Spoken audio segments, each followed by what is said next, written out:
congenital heart disease awareness. You can get those, and those are just a few parents that are now encouraged to come for the program. But as I said, more than 175 kids are on the list. They come every week for follow-up. There is no progress, no change. At least every week, one child, each year is dying of heart disease. So, then we have a problem. Okay, so we look at this one as well. You said, have you looked at that study like before? That one, because civil war, I found that everything that we did. And so we conducted research. Okay, we see that 2006, the head of our 51, the something that will happen to doctors for a population of 3.8 million. That was in 2006. After progress, 2016, 61 doctors, we moved on to 219 doctors. That back with actual patient issue. And by 2021, the last time we did our research, we have 461 doctors. We have reduced our patient doctors. That probably progress. Everything is not lost. Everything is not collapsed. We have progressed. There is still hope. There is still hope, and there is still room for improvement. So if you look at the number of specialized, what we're doing is we're doing general practitioner at the end of the one medical school, doing general practitioner. So we look at only after you graduate from the medical school, specialized. You see here, okay, you have a general surgeon, then you're doing that OBGYN, they are the highest, the fast specialized, and also this is about the one. OBGYN is 34, we'll start coming down the line, pediatric, internal medicine, family medicine. We come to the subspecialty that we need to do. Where we find that the balance is good. Neural surgery, you see, neural surgery here, we have 2%. We go down, we see that all the subspecialty are far here. We do have 2 neural surgery, balance that the group, have 3 orthopedics that Bolivar, that and that Lucy. We have 1 neurology that I said, 1 cardiac surgery. The rest, one anesthesiologist that no one, the rest we do not have. So we are still behind those specialty areas. These are the people, the most critical people. These other specialists are going to do their first transition. For 2 years, and basically one step above. But those complex cases will be the subspecialty people we lack them. Our research, we said our rate of heart disease is what as we have there. So there are limited standard diagnosis. There are no standard diagnosis to diagnose patients. Nobody patients are diagnosed by history and signs and symptoms. Okay, we lack the basic echocardiography. We recently I learned that you get a word for we got to do adult echocardiography for plants for children. Okay, and we see that children with other disease and what they have no place to absorb it, but they have that disease. That is what we do. You see, as for you said, we don't ask children when they will have disease to that. We see 50% of people die if they do something. So I put it down for children will die. They do something with God. And then our population growth rate of that is 2.1%. You see, additionally, every year we have 2.1% children. We will have this adult with this already existing, but we want to ask where they will have. Okay, the next 10 year, we have 3,000 people. So for each year we have our center, we have moved up. And we see that, okay, we discuss this one. This is the research program that we see here. Okay, we have at that time we were 476 children we saw. With this and in subgroup development of heart disease we have in here. The vascular sector, the kind of family, the of heart disease, that the ratio of the zero type of cardiac disease that we have to see first. So we said that at respiratory condition we have okay. The center is expected to be established in here. Our homework, our benefit is done. I think people the system they start has already the longer part when the longer part. I think the thing that as the general information I will not by your government. I think I said the government took a scholarship for me a week before I leave because it's how 50,000 then our company then that they were not doing well. And for sure they're not doing well. People are dying for people and people dead. Some of us feel that some people cannot close our mouth, we have to speak it out. The money is there. People are going to wish one the country to be full. When we speak these things, we got enemy of the government. So just a week for me to leave, I was and I'm not. Because I took a long way. Okay? So I saw all the people I have in by the grace of God like that. I won't set it school. People must be 10,000 house. And if you say you have to keep on your own with the formation, will allow you to continue to have the money. But what the people realize is that I was a free staff and an offer. I was 8 years old when the parents of people asking for my impact. I spent 5 years in the street, and then God had put me from the street. He cannot leave me alone. No one could get from me. So that was like, I will not stop, but to make sure that these children and the others population and we are trusting God that 2026 will be the first open house. And it's not important for everyone. And our budget for is just the first is $1,000. I don't ask for it for the past 2 years. Give us $150,000. You do not have to give it at work. You can share it. I mean, every budget quarter is 50,000. Like for example, January budget is 50,000. We set this start for training. That give the next 50,000 and pay at least increase again. The house will be the problems. Next year, give another 50,000. Are you saying that one hundred for the government to give over 2 years to bring into the system? But that is not the government answer. Ours is the government one. We make a system in our advocacy, not in this public, we want is right. So this is the bypass machine that we take the patient, take what the portion of the patient have. By the grace of God, so many according to that you have to train that around this. So you can give the body before. This is the ethical and value condition that we need. That does the both of the happens that we will be able to advocate. And it will be I'm sure you have to start something about people who can also get that thing. The issue of a product story that people want to invest, but they will not pay any construction. You have to treat your staff, get a place set up, and you will come with equipment, and then continue to help you. So that is what we want to do.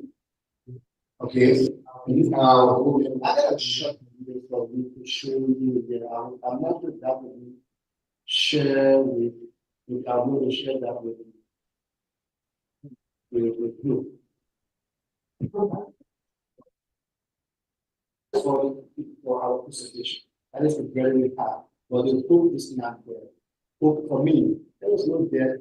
Well, there is a God. There is a for me. I don't know of your faith. But my faith in that is beyond anything in life. Because God has never disappointed. He did it for me personally. I'm not sure we will do this, but I'm asking him for a group of vulnerable people. People say no. I show you brothers from the people of purpose, not to just be a battle, but to be a battle with different results. That's how he brought it to the blood.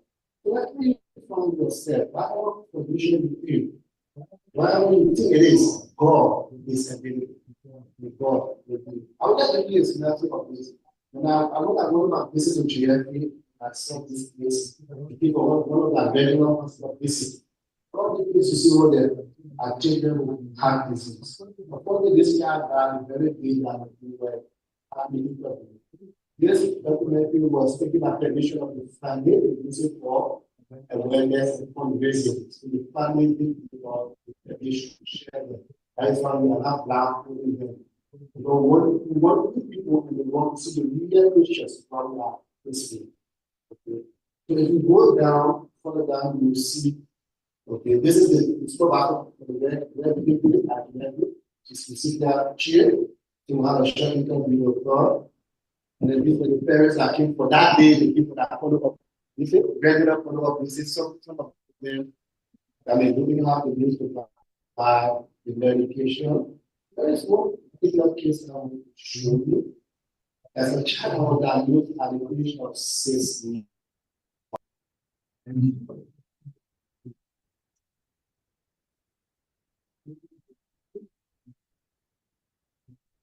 months.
Yes.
Rehab.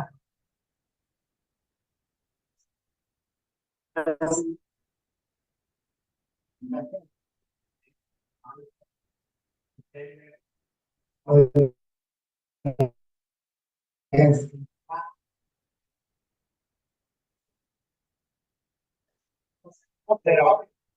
I don't.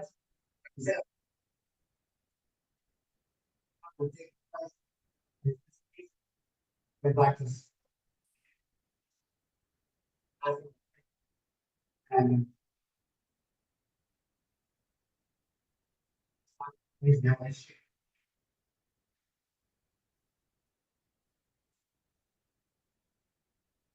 And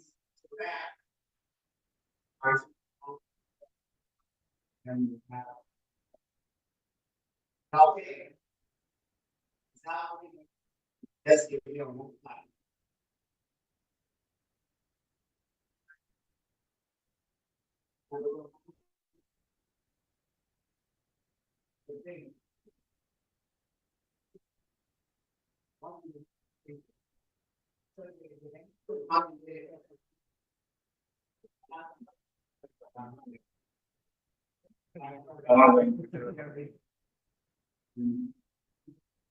Nancy,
Afternoon. Anybody can hear me?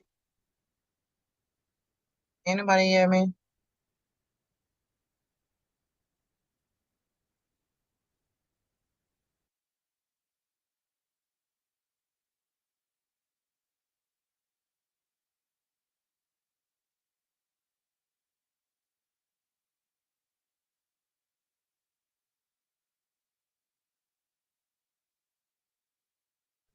Yes, Dad. Super, we can hear you. Just want to connect you to the bigger microphone. Oh, okay, good. Thank you. Will you project my screen or will I be the one projecting my Yes, I'll presentation? present. Okay, thank you. But you joining from um, um if you want to share, you can also share by yourself, by right. Yeah, but you have to make me the host to be able to share my screen. Okay. Yeah, I will share it. Okay.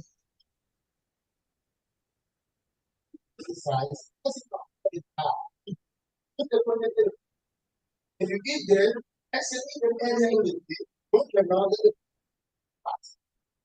There will be another party, everybody. The body of blood vessels, the blood vessel. This is the past where they just want this in a pressure.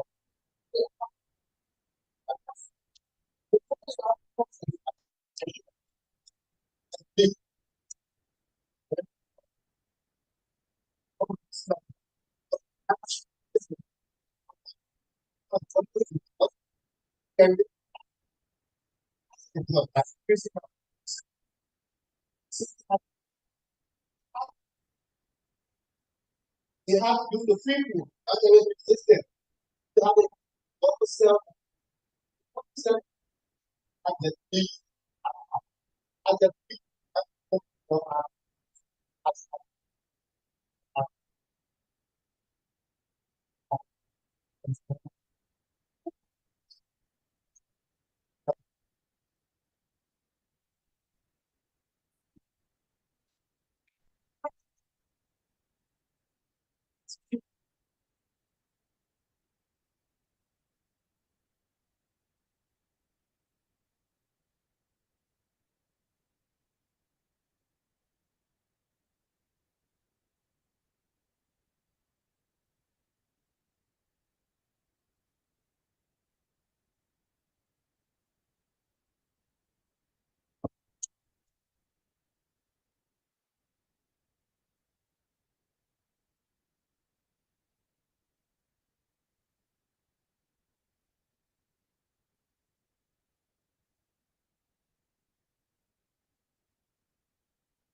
Hi, turn over to Dr. Dede Ashi. Hello, are you there? Yes, I am. Okay. Yes, I am. Good afternoon.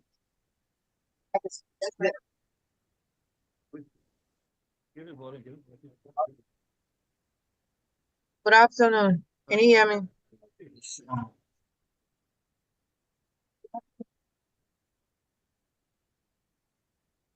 Hello? Hello? Yes, can you hear me? Yes, can you hear me? Yes, can you hear me? So there are a lot of things we need to Yes, do. can you hear me? A lot of things we need to do. Yes. Okay, I'm hearing someone asking if I can hear them, but I don't know if that question is directed towards me.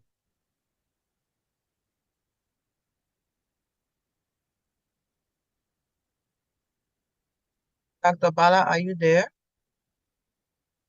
Please project my Yes, I'm presentation. here. We can hear you loud and clear. Yes, I'm here. We can hear you loud and clear. Okay. Good afternoon. Thank you for inviting me once more. My name is Dr. Teresupu, and I am a medical oncologist, meaning I am a cancer doctor. I was asked to talk today briefly about breast cancer, which is one of the commonest cancers that we have been diagnosing in Liberian women. So for the next 10 minutes, I will quickly take you through some basic information that you will need to know about cancer, breast cancer to be specific. Um, okay, so yes, so could we please just skip to the next slide, please?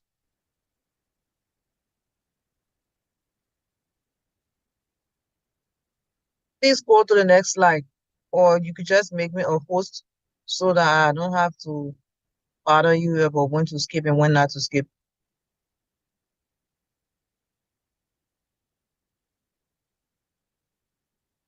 So when we talk about cancer, we are basically referring to um, cells that are growing out of control in the body. And when we are talking about breast cancer, we are talking about cancer that's happening within the breast. Um, it has to do with abnormal control of abnormal and uncontrolled growth of cells in the body, and it happens wherever in the body. So if it happens in the breast, it's referred to as breast cancer. Um, next next slide, please. Dr. Bala, could you just make me the host so that I don't have to keep saying next slide?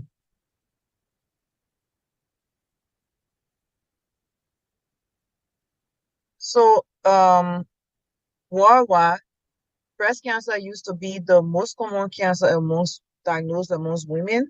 However, according to the most recent data that we have available, breast cancer is the second most common cancer diagnosed worldwide. The most common cancer diagnosed worldwide is just hold on 1 second. Let me share my screen. So the most common cancer diagnosed worldwide now is lung cancer, and breast happens to be the second most common cancer. So in Liberia, according to WHO, about 3,555 cases of breast cancer of cancer were diagnosed in Liberia in 2018, and breast cancer accounted for 528, which made it the second most common cancer diagnosed among women. The most common cancer diagnosed among Liberian women is cervical cancer. So also in 2018, we had 2,223 deaths occurring from cancers amongst Liberian women. And out of the 528 breast cancers that were diagnosed, 300 of them died, which accounted for 11% of the total number of cancer deaths. And this made breast cancer the third most common cause of cancer-related death among Liberian women. In Liberia and other underdeveloped countries, the cases are relatively low due to lack of under-reporting. We don't have a good reporting system, so it is expected that this number will increase significantly as time goes by. So what are those things that increase the risk of us developing breast cancer? There are several factors that have been documented that are directly associated with the risk of developing breast cancer. And most women who present with cancer, interestingly, do not have these risk factors. So the risk factors can be classified as modified risk factors and modifiable and non-modifiable risk factors. When we talk about risk factors, we are talking about things that when they are present, they increase the chances of you developing cancer. It doesn't necessarily mean that you will develop cancer when it's present. It simply means that with the presence of these factors, the chances of you developing cancer is higher compared to someone who isn't. So what are those ones that are modifiable? When we talk about the modifiable risk factors, we talk about things that we can control, that we have control over, that when we adjust our lifestyle, it reduces our risks. So they include observing our weight. If you are overweight or you are obese, it increases the risk of you developing breast cancer. Another thing is lack of physical activity. You sit all day, you don't exercise, you don't get up, you hardly move about, you sit at the office desk from 8 a.m. to 8 a.m. to 4 p.m. You get up for barely 5 minutes. That's a risk factor for breast cancer. Taking oral contraceptive pills, what we refer to as family planning tablets, those are all associated with increased risk of developing breast cancer. And then for the reproductive history, so the alcohol intake and smoking, those are all risk factors. Those are things that we can adjust and reduce our risks. But with these present, if you drink alcohol, your risk of breast cancer increases. So for the ones that we cannot do anything about, the first thing is that um being an elderly female is risk factor all by itself for developing breast cancer, and there's nothing you can do about it. You cannot change the fact that you are old, and you cannot change the fact that you are a female. So being an elderly female is an increased risk factor in for developing breast cancer. The next thing is there are certain genetic mutations in our bodies. We call them the BRCA1 and the BRCA2. So if these mutations are present, and when we talk about mutations, we are talking about abnormalities in the body that are affecting our genes, because we know that the genes make us who we are. So there are certain genes in our bodies, when they have problem, they increase the risk of us developing breast cancer. I like to describe the genes as us having two legs. So if you're supposed to have two legs to be able to function properly, but if you have one leg broken, then it becomes a problem. It's the same with the genes. If one of the leg is broken, it's an increased risk of developing breast cancer. And then for some other reason, another leg gets broken, it just increases the risk of breast cancer even more. So then we move on to the reproductive history. What we mean by that? How early you see your period, your menses for the first time. If you see your period for the first time before the age of 12 and you went into menopause after the age of 55, that is an increased risk for developing breast cancer. The other thing is if you have never gotten pregnant before at all in your life, it's an increased risk for developing breast cancer. If your first full-term pregnancy you had was after the age of 30 years, that is also an increased risk for developing breast cancer. And these are things that you can't do anything about, because you can't tell yourself when you will get pregnant or when you won't get pregnant. The other thing is family history of breast cancer or ovarian cancer. It also increases the risk of developing breast cancer. Like, for example, if you have a family member like your mother, your sister, your daughter, or if you have an aunt from your paternal end, I mean, even if it's your maternal sister, if there's a direct bloodline between them, and any of these people have breast cancer or ovarian cancer, the chances of you developing breast cancer is increased as well, because these cancers are associated with the genetic mutation that I mentioned a few minutes ago, the BRCA1 and the BRCA2 genes. And then previous history of another form of cancer treatment that is called radiation. So if you had any cancer before that was located within your chest and you had to receive radiation for it as a form of treatment, that increases your risk of developing breast cancer at a later date. So how does breast cancer present? What are the signs and symptoms of breast cancer? So first thing first, what we need to understand is that most times cancers are asymptomatic from the initial stage. But for breast cancer, the most common symptom for breast cancer is having a new lump in the breast or under the armpit that is different from the rest of your breast tissues. So as women, every day, every month, we're supposed to check our breasts. And if you notice a new lump in your breast that was not there before, this should raise an alarm and should alert you that you need to go and get yourself checked. If there's a change in the size or the appearance of a breast, so if your breast was, for example, you had a breast that was the size of a grapefruit, and then now it's the size of a basketball, that should tell you that something is not right and you need to go and get checked. So if there are changes, another symptom of breast cancer is if there are changes to the skin, like dimpling. It usually looks like, if you know how the orange looks like when before you peel the orange peeling, before you peel off the orange, it usually has hole in them. So the way the orange peeling looks is how the skin usually looks. So, and is in fair skinned people, it looks red and inflamed. In dark skinned people, the skin appears darker than the rest of the other of the other skin. So if you notice any changes of skin changes on your breast, then that should raise an alarm for you to go and get checked. A newly inverted nipple, what does this mean? Breast nipples are supposed to be directed outwards. But if something is pulling it from within and you notice that your nipples are looking like they've been drawn in, that should alert you that something is wrong and you need to get checked. Peeling, scaling, crusting flakes, or itching of the nipples or the breast skin, those are all symptoms of breast cancer. Um, and then sometimes the lump will be painless. Most times the lump will be painless, but sometimes the lump might get painless. And when the lump gets painless, that is also a risk factor for a sign of breast cancer. Last but not the least, if you have a nipple discharge, if you're not a breastfeeding mother, your breast is not supposed to be producing any form of discharge, whether it's milk or not. So if you have nipple discharge that is whether milky or bloody and you are not a breastfeeding mother, that should raise your concern that, hey, I need to get checked. There's something going on.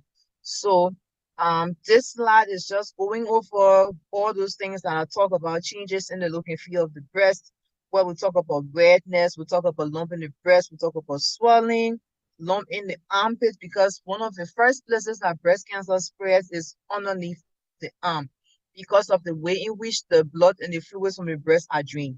The next thing is the orange peel texture, the dimpling and discharges and what have you. So these are just pictures of what they look like um when you are talking about breast cancer. So again, this is a picture of orange, of various oranges, and they try to depict them. So here we see two different lumps. Here we see that instead of the orange stalk being out, is being pulled in. So this is an example of what nipple retraction looks like. As we can see here, the orange peeling here looks red. And if you look closely, you will see that all these orange peelings have the dimpling.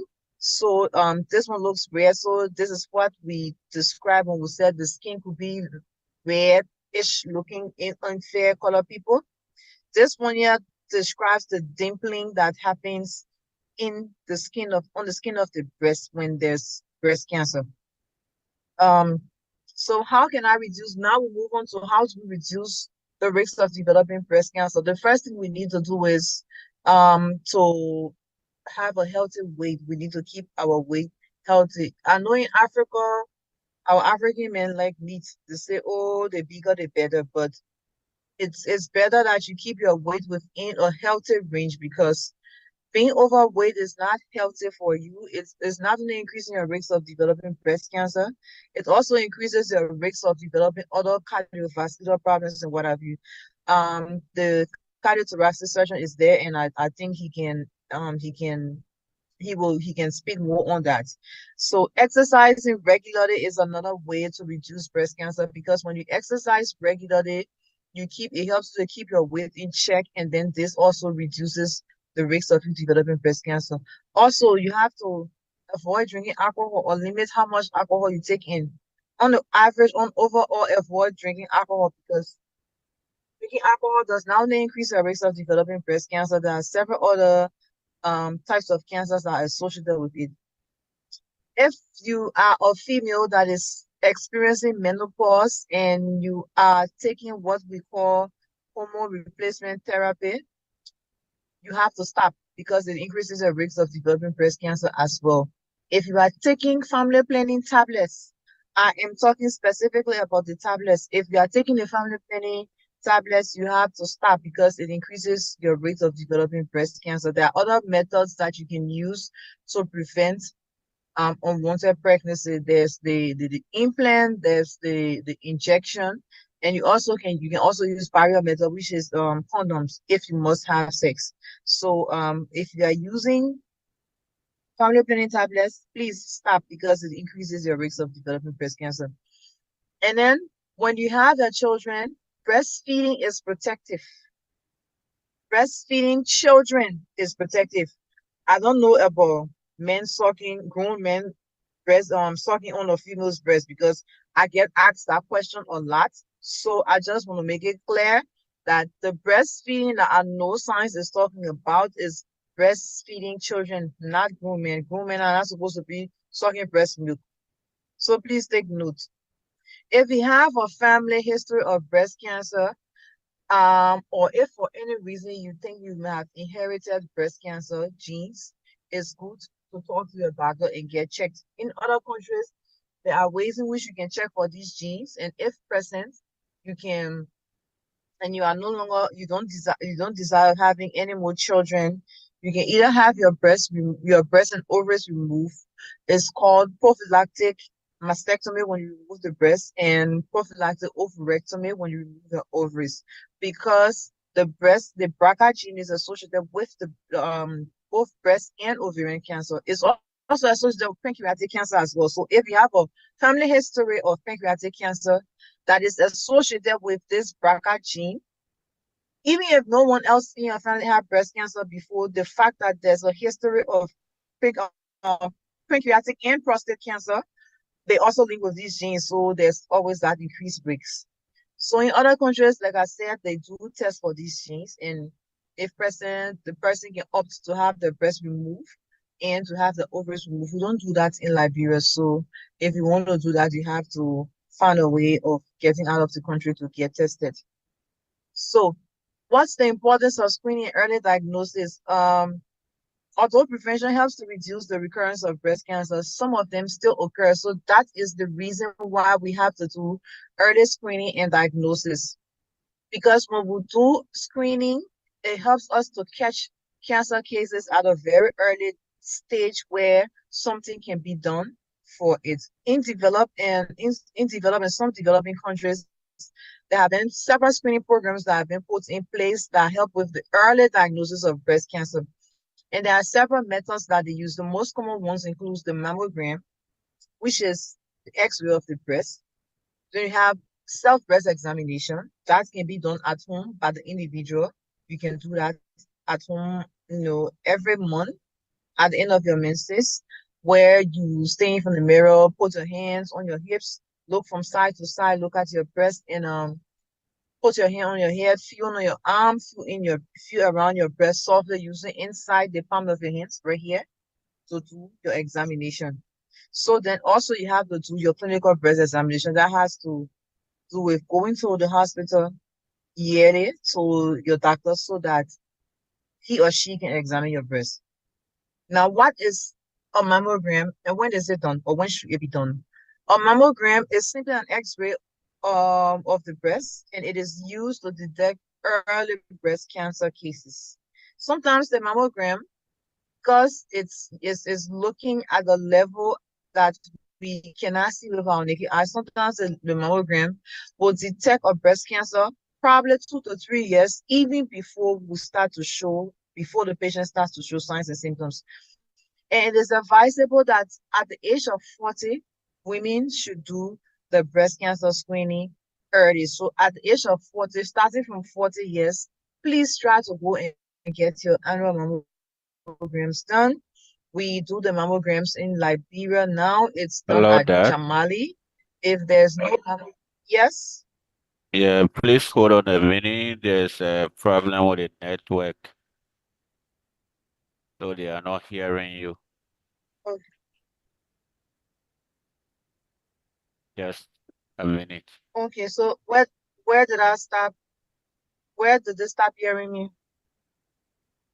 I am getting you, but they're not getting you with. Okay, so it's the same place, right? You can be there. I think they are trying to set it up. after setting it off, and then I will let you know.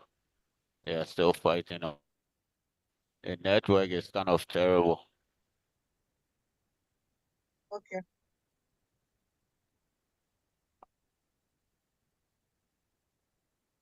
So screening, I'm Pastor Andrew. So just hold on a minute, please.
Hello there.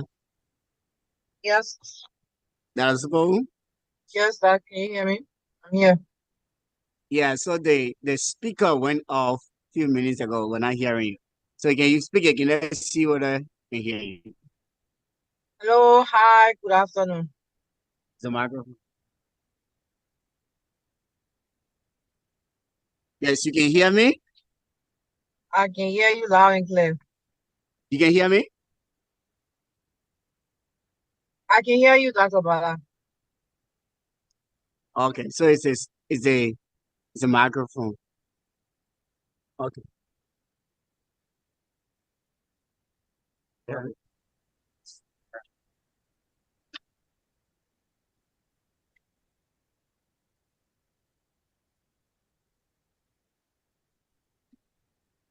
Everything okay now? Hello, Dad. Are you there? Yes, yes, I'm here. Okay.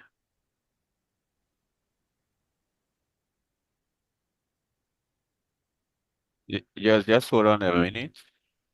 Think they are trying to connect.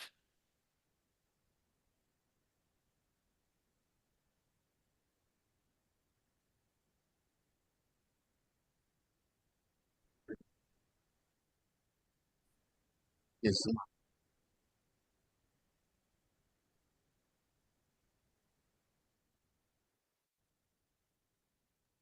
Okay. Try. Let's see. Hello, can you hear me? You can talk. Let's hear you, Dad. Yeah, can you hear me now?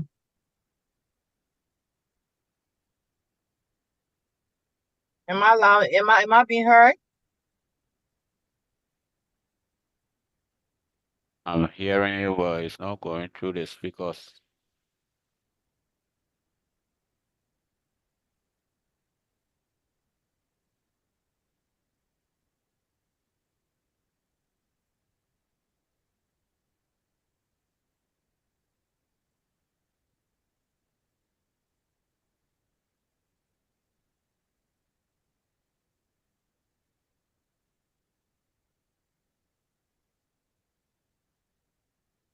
Yeah.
Recording stopped.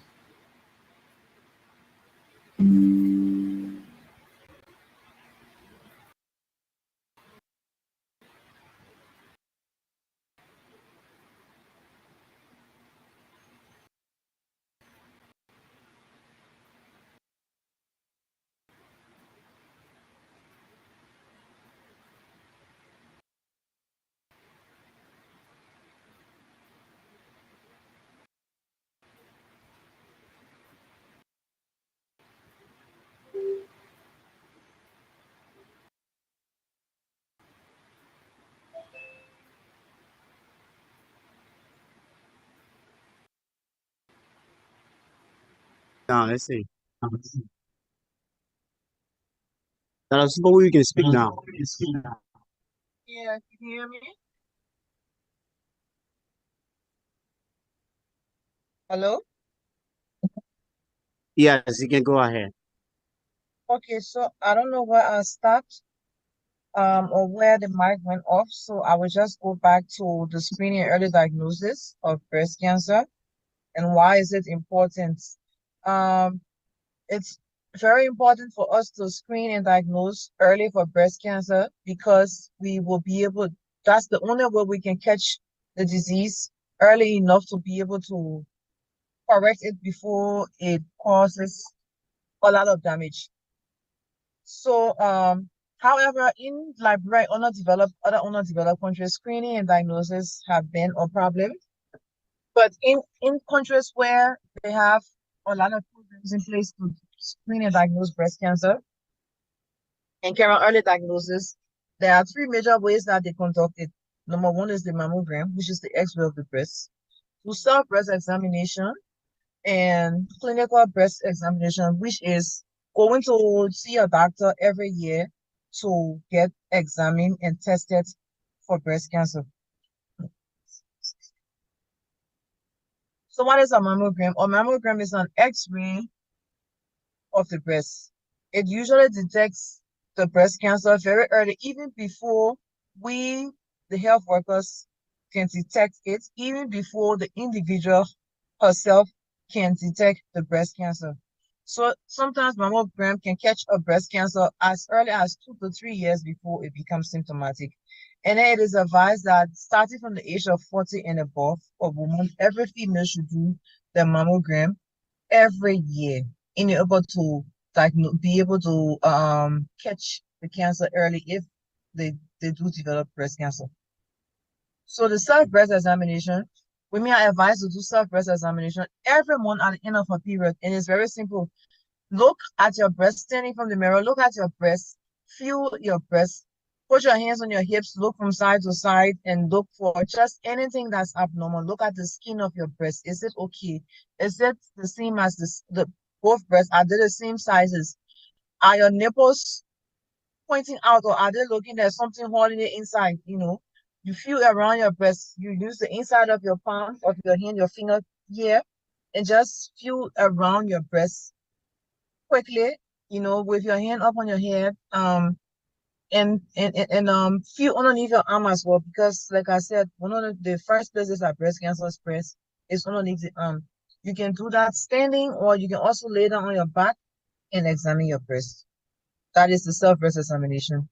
So they said that you should visit a doctor every year for a full examination, including clinical examination of the breast.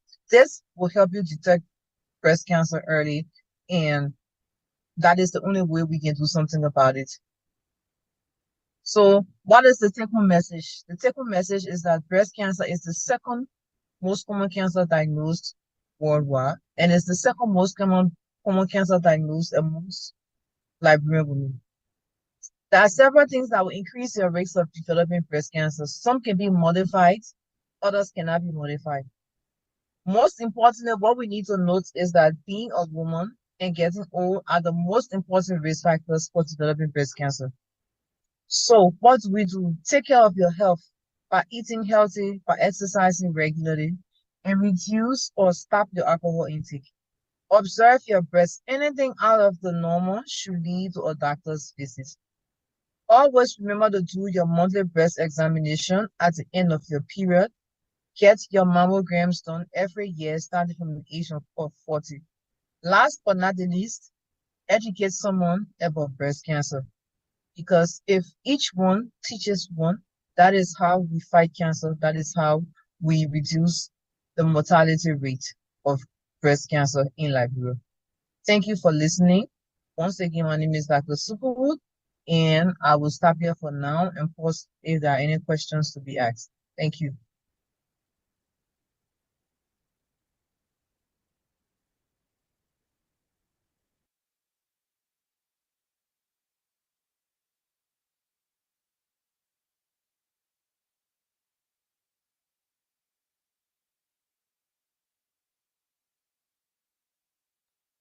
Thank you for listening.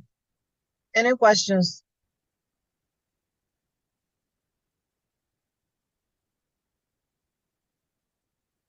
Dr. Bala, are you there?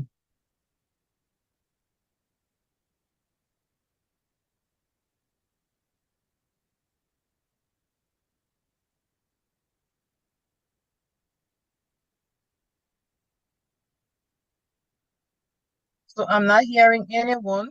Everyone is muted. I'm assuming that there are no questions. So I think at this point I will turn the program back over to Dr. Bala, who will take over from here.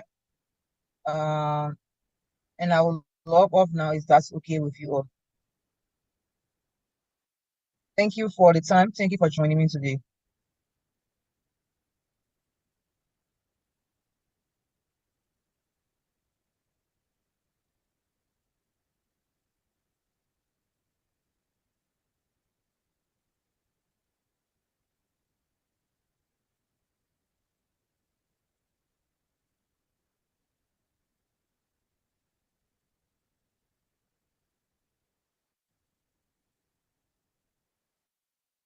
I'm coming. Hello Yeah, there. Dr. Super. You getting me now? Yeah, there are Yes, questions we're echoing. There are questions. okay. Okay, the first person is here with a question. Hello. Yes, sir. Okay. Mary Chawara, physician assistant. Concern has to do with risk, the risk factor of breast cancer if we're talking about. We know that today our young people are encouraged to take the family planning and they are taking it. So what will become ovarian and also the womb in the long run, because we know that the ovarian and the womb also develops cancer. What will become of them? So are you asking what happens to the womb and the ovaries of a female who stops taking birth control pills? I feel because you said the risk factor of cancer, breast cancer is one is the family planning. And Yes. now the family planning is encouraged by our young people. They are taking it to prevent, to control, and to space pregnancies. So what will become of them in the long run as they taking it? What will become of the womb and also the ovarian? Because I know that the ovarian and also the womb develops cancer. Yeah, so the family planning tablets increases the risk of developing breast cancer. So, if you continue to take the family planning tablets, your risk or the chances of you developing breast cancer is increased. So it is advised that you avoid the tablets. However, there are other methods that you can use for your prevention of unwanted pregnancies. You can use the depot, you can use the implants, and there's also the barrier method, which is the condom.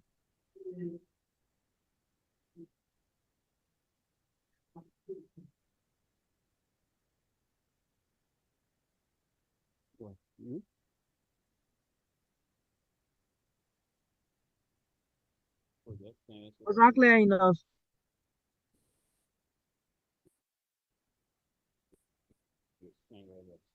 For the presentation,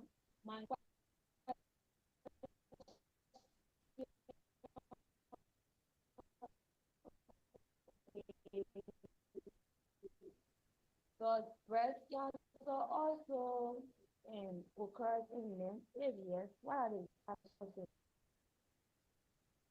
Yes, breast cancer can also occur in men.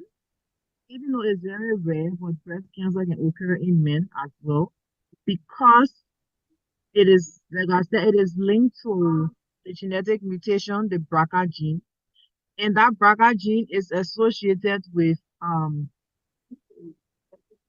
prostate cancer, pancreatic cancer, breast cancer, and ovarian cancer.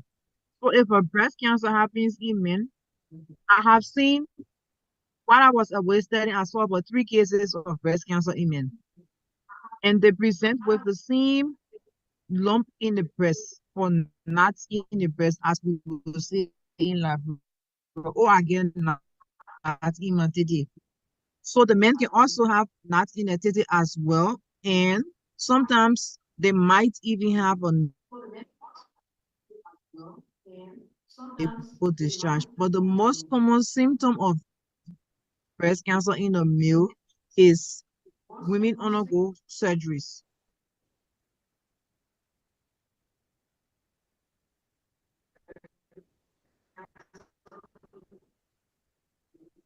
Next question.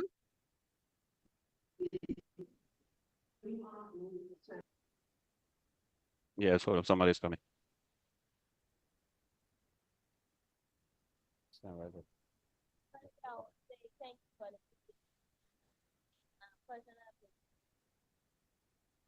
You as a person or doctor,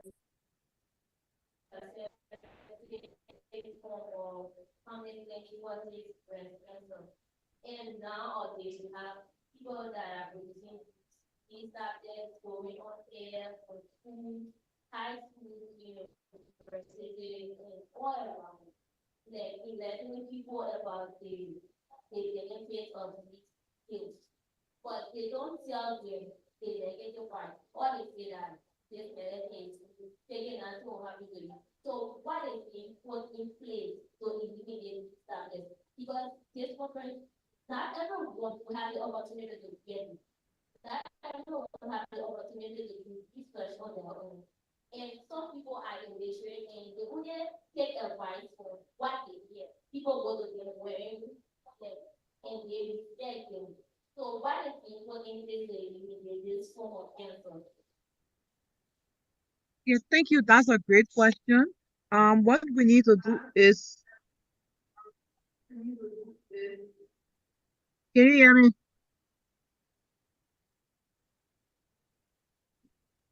Yes, we can Yeah, hear yeah, go you. on. Okay, yes, I was saying, thank you. That's a great question. What we need to do as health workers and as stakeholders in the health sector is that we need to create more awareness. Um, Even the Bible says, because of knowledge, lack of knowledge, my people perish. So, ignorance leads to can lead to death. So we the health workers, what we need to do is we need to educate the public more about breast cancer. And when we are getting these messages out, because cancer issue is a holistic thing, we need to work along with each other. So the Ministry of Health needs to call in several people, including the Family Planning Division, family health division, whatever. So we need to work together to come up with a message that will be clear and that will resonate with the public, the general public, that they will understand. But we need to make them understand that taking the family planning tablets increases the risk of breast cancer. There are several other ways in which you can prevent family planning, like I've mentioned repeatedly, the depot, the implant, and even the barrier method. So there are other ways in which you can prevent unwanted pregnancy. Interestingly, we tell our young children, our young daughters, and our young sisters about the family planning tablets, about avoiding unwanted pregnancy. What we do not tell them is that, and they take these things and forget that um even though it's preventing pregnancy, but it does not prevent unwanted, it does not prevent other sexually transmitted infections. So people just go about, taking these tablets and forgetting about themselves. However, the barrier method, because I mean, when someone wants to have sex, you can stop them. So I would advise people to use the barrier method, use condom, because that way you will also be preventing sexually transmitted diseases and infections. So what we need to do is we need to create more awareness. Thank you.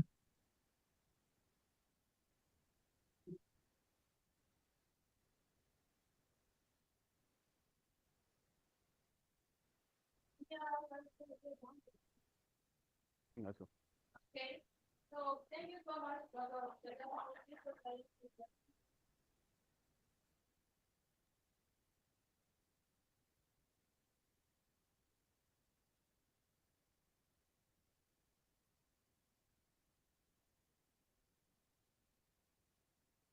Thank you.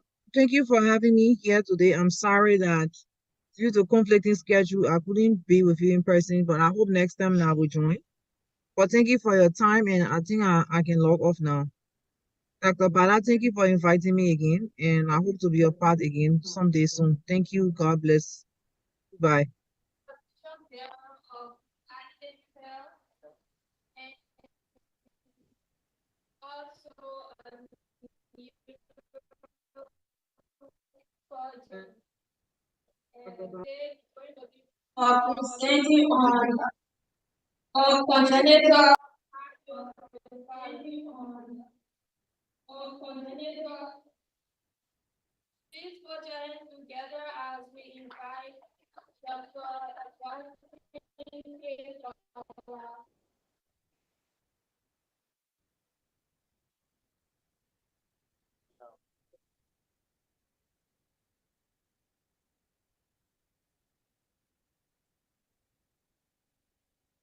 All right, thank you, the host of the last. Yes, last not least, and try my best, it can be time, and it's the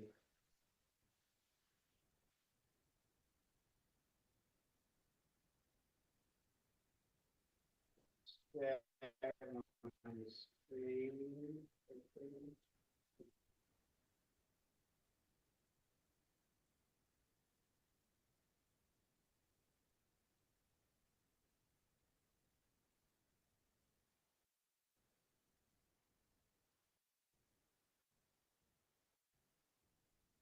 So, thank you. Sleeping after lunch. This is the most difficult time when people are tired. Yeah, but also the six, we hope to wait here because our presentation is about the practical aspect of the conference today. Today we've been doing a lot of talking and all the things we've been doing. Thank you to my professional colleagues. Thank you, Dr. Supol. Thank you, Dr. Hunt. Dr. Supol is like who's working in medical oncology. So, like the doctor specialize in cancer, kidney medicine. We have other oncology in peace, in OBGYN, or medical oncology.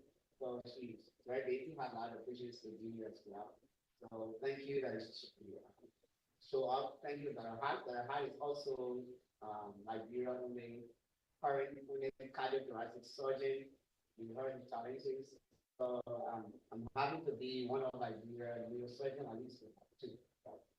I'm talking about congenital hydrocephalus, and I say it's because after the conference, after tomorrow, we'll be keeping some of these patients with the surgeon again.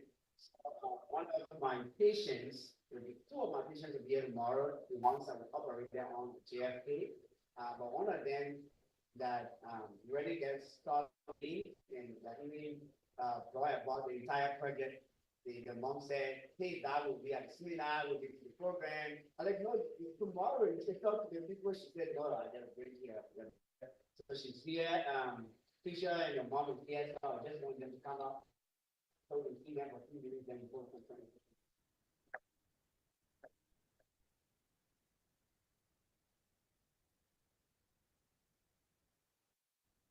Thank you. So Fisher, mother, Fisher,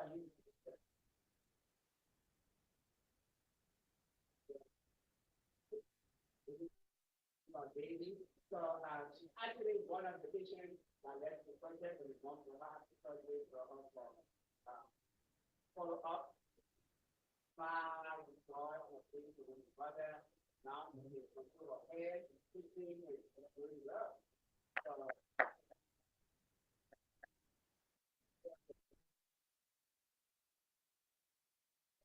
yeah, so the probably this time of the car, and so the price is so just starting to ramp up, and we are so excited that last year allowed us to know, about the last time.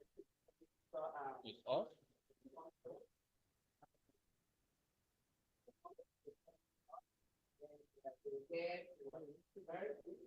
You got an entire body. So, now I'm just going to have the 0.11 of marriage.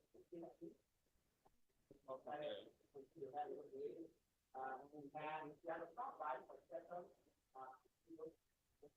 We have very that is 32 hours a day.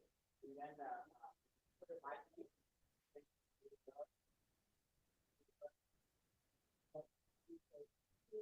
One, kind of a minute of photo of everything. So thank you for spending.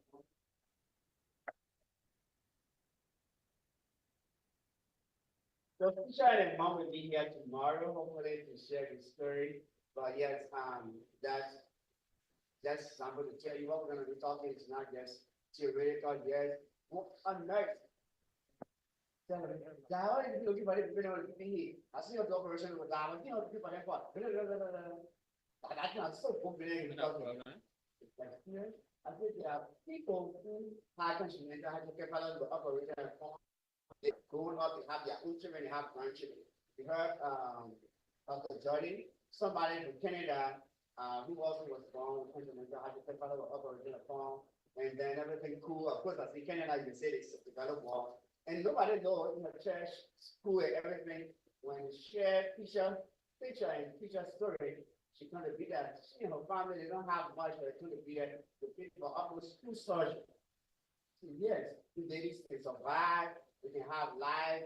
If the man or woman can get married and have children, they have a whole life.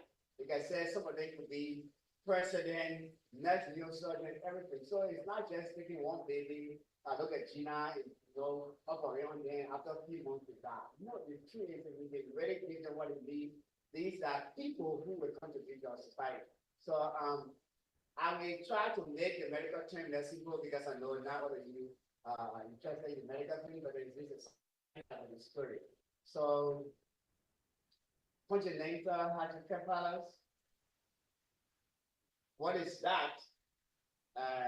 What is the meaning of that? What is the definition of congenital hydrocephalus? So it's what we call there's a normal accumulation of cerebrospinal fluid. That means water. So the brain has special water. So we say water around the brain is a special water that around the brain. So that water is called cerebrospinal fluid. So there is normal quantity that's supposed to be there. So every 8 hours, the brain produces like 50 ml. So in 24 hours, that's like 150 every day.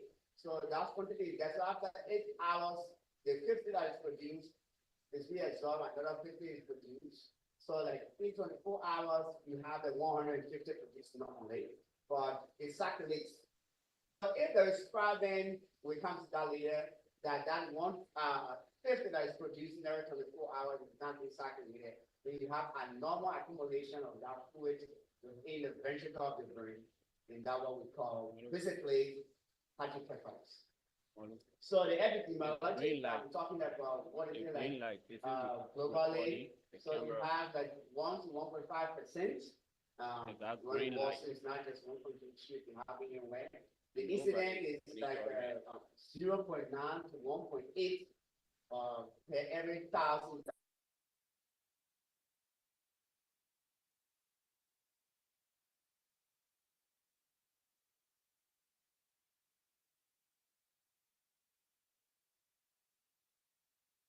Statistic, but in Latin America, in Africa, it's quite high. It's highest in America. Latin America, you have 316 per 100,000 births. And in Africa, you have 145 to 100,000 births. So there is quite high in Latin America and Africa. In Liberia, there have not been data such and published paper about the statistic about the incident in Liberia. So I started to work. Basically, I JFK from 2021 to 2023. How many of these patients have been seen in JFK? How many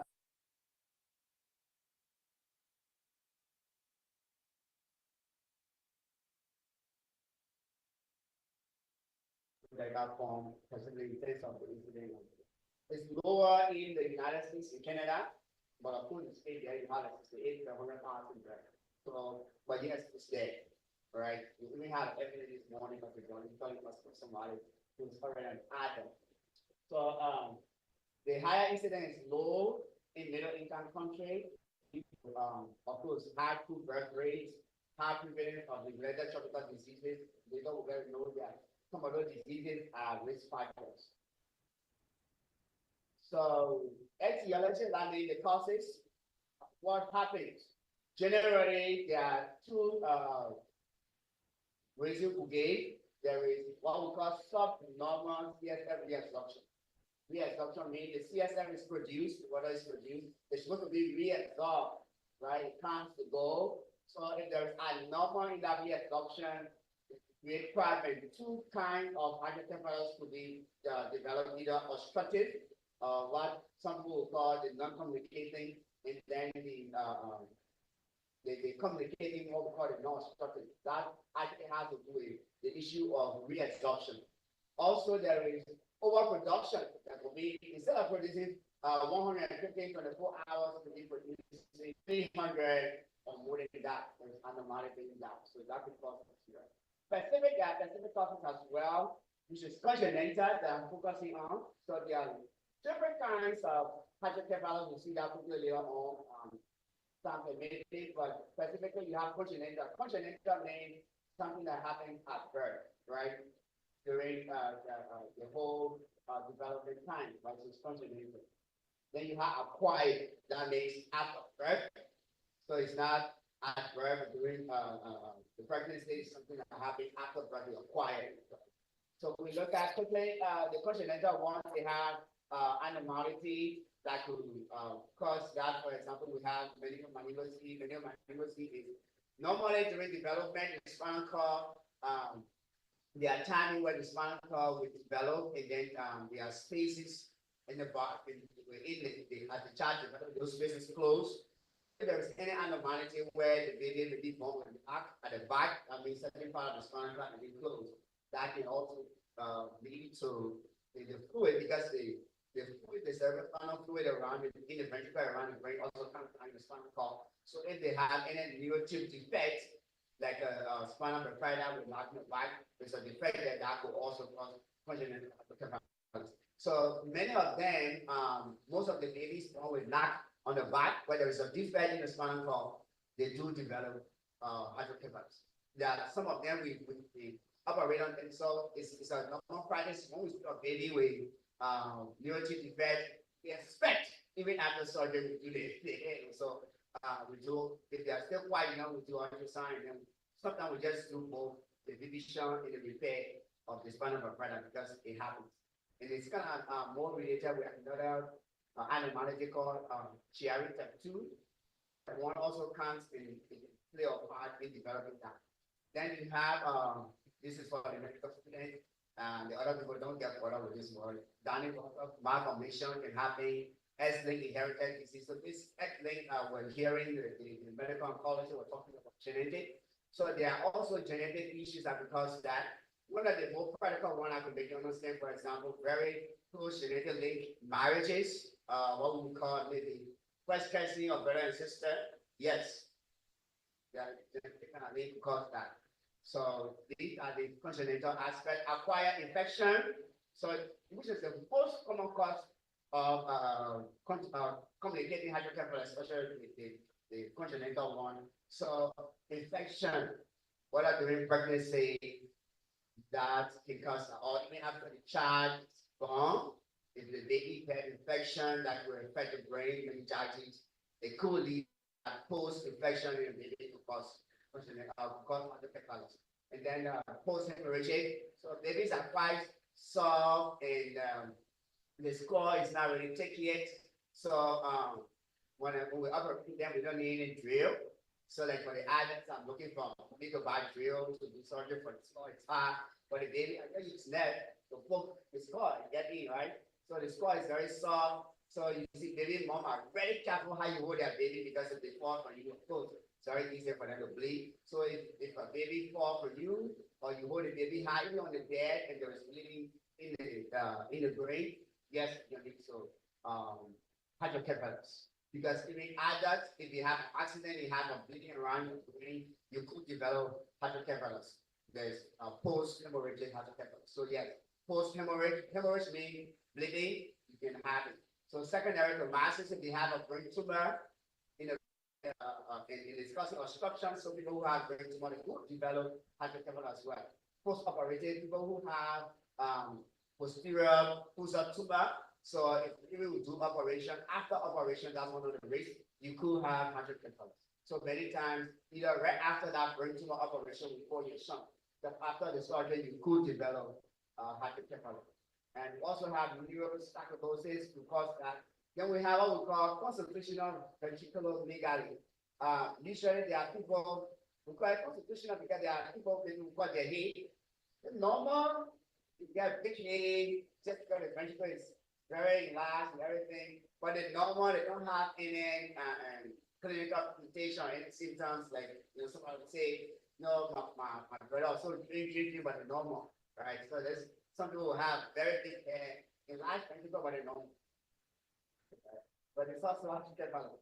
So we also we have associated spinal tumors. So even we have tumor in the spine, we also call hydrocephalus. So these are the acquired ones after birth. So infection, post hemorrhagic or after surgery, pre-surgery, yes, that could happen.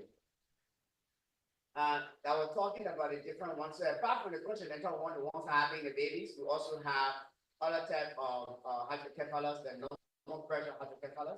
So most of the time, like in adults, you can have excess water around the brain, but because normal, everything, the pressure, it's not like you have to keep something on pressure. But yes, it's also another special type of hydrocephalus. Then we have what we call intractable ventricles. Then we have what we call erectile hydrocephalus. So like there's a baby, that child like 7 years old, another one like 5 years old at the girl. So actually for this reason, after evaluation, I told the mother, this is already arrested. Even before you son is not going to change anything. So after second time, it's not going to change. So you don't put your son. Except if the person starts to have seizure or have other complication. But there are times where the hydrocephalus can get arrested. So birthing like like I was saying, there is no published paper that's not available, but I'm working on this. I came by 2023 as a neurosurgeon. I've been in neurosurgery and connected with Dr. Dole since 2019. So yes, I have an idea of some of the common diseases in neurosurgery and so, but Dr. Dole actually started doing surgery at JFK in 2020 and 2021. So 2019, 2020, we were more in Tapeta at the hospital. So we started doing OBDC, some patient at JFK 2019, so I left, and then 2020, then by 2021 started doing some other surgery. So I went back to see of all the pediatric patients, I mean the babies that went to seek neurosurgical consultation in the OPD. So I was able to collect the statistics to see how many of them, the babies that went to the neurosurgery clinic, how many of them have hydrocephalus, and how many of them have been operated since 2021.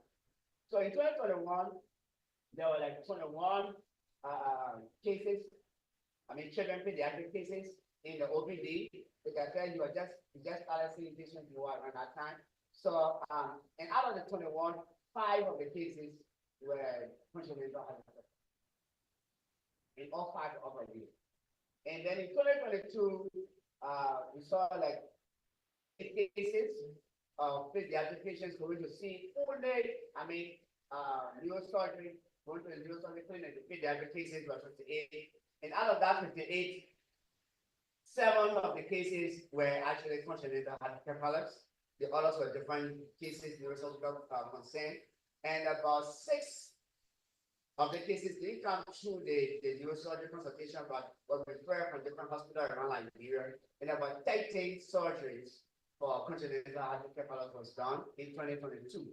In 2023, we have like 64 cases of pediatric patients seen in the neurosurgical OPD.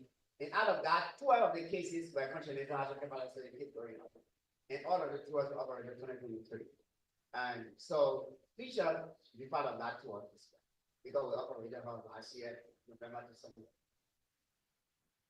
So I'm still working on statistically to article, and so we can have more data about JFK. So that's the burning in Liberia. What are the risk factors? So central nervous system infection is a risk factor. So if you have infection or infect the brain, that's a risk factor. Low birth weight, if babies that are born with low birth weight, underweight, that's a risk factor. Prematurity is a risk factor. The difference between prematurity and low birth weight, you have full-term baby that's underweight, right? Then you could have a baby born before term. So diabetes in the mother, so pregnant mother with diabetes, a risk factor. Family history of hydrocephalus, also a risk factor. So in older children, what are the signs and symptoms? In older children, usually, I think this is what we want to pick up, you want to be looking out now here. If you have a baby, like, okay, let me make sure these are not happening. In older children, usually you have increased intracranial pressure. That will include, they have headache, they will have nausea and vomiting, they will be changed in their walking. The changes they will have what we call adductions pulses, that's cranial nerve, They will have slow enlargement of the ventricle. Initially, it will be asymptomatic, so the hair will just start getting big, small, gradually. In older children, because the skull will start getting harder, so it will be gradual, but the hair will be increasing the hair size. In the young children, the babies, the abnormality will be seen usually in the hair size, because the skull is not well developed, so the hair size will change very fast. The cranium will enlarge at the rate of more than the face, so because the hair will be getting bigger, going faster than the face, so that their face will go in, and then the hair get bigger. So they will be irritable. Anyone who them, they will cry, they can't talk, poor hair control, they will get if they're breastfeeding, they will vomit everything, they breastfeed. So they will have bulging frontal nerve. We're talking about the one book I opened for this morning. So instead of them having the second one at that age, which is supposed to be, it would be bulging. And you have frontal bulging. It's different, medical student. There is difference between frontal bulging and frontal nerve bulging. So if we have the frontal bulging, that means the front of the face here looking big. Because similar way, they get some people that had a low, not because they have cephalus. And I think young children or you would make fun of the people describe their face. I say flat face or what face. Yeah, so you have frontal bulging, and then you have bulging frontal nerve, which is two different things. All of that happens in them. And then you have enlargement and engulfment of the scalp. So if you look on their scalp, you'll see the veins showing shining oil on the face. Then they will also have what we call the McCarran sound. We have synchronous pulses, the setting sun sound, like I was talking about the eyes. So the eyes will go in, and the hair will be very good. So they will have arterial reflexes. They will have irregular respiration. They will have the cranial fissure, the frontal, the posterior will not be as it's supposed to be. So usually, in terms of investigation, like I said, not all the big heads right? So we have, normal behaviors. So we see people with big cell with small sound, we still go on investigating. So in terms of imaging, most of the time we scan for MRI at the end. So, of course, MRI, is the best, but the CT scan also give you all the information you need. If you want further information, you put the CT scan with contract will give you all the details, and you don't have to do MRI.